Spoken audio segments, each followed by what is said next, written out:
Many business leaders hoping the economy would roar back to life as the country transitions out of lockdowns. They say they're underwhelmed at this morning's jobs report that shows yet another month of slow recovery.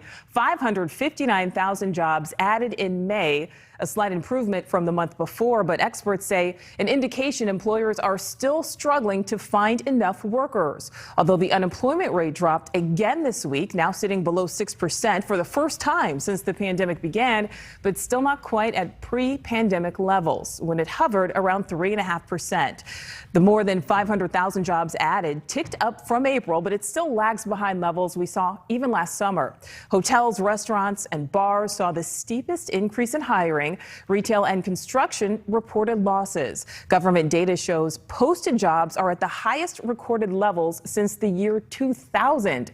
NewsNation White House correspondent Allison Harris is live in Washington. And Allison, what are the president and business owners across the country saying about all this? Well, Nicole, the president says that this doesn't work like a light switch. You can't just flip back on the world's largest economy. But these new job numbers today are even more modest than what economists were expecting. The U.S. economy gained more than 500,000 jobs last month. This is progress, historic progress. Progress that's pulling our economy out of the worst crisis it's been in 100 years. Weaker than what analysts forecast, but the unemployment rate is down to 5.8%, dipping to its lowest level since the pandemic hit. The U.S. outpacing other countries. President Biden taking credit. And none of this success is an accident. The U.S. is still missing more than 7 million jobs lost to COVID, and yet business owners complain they can't find workers. We're having a severe staffing problem. Now we're facing another pandemic that no one saw coming, and that's staff shortage. A Florida pizza shop posting this sign saying they're short-staffed due to government handouts. No one wants to work anymore. Senate Majority Leader Chuck Schumer helping serve food at a Brooklyn pizza shop, drawing attention to help that restaurants need. I want to say maybe like stimulus checks.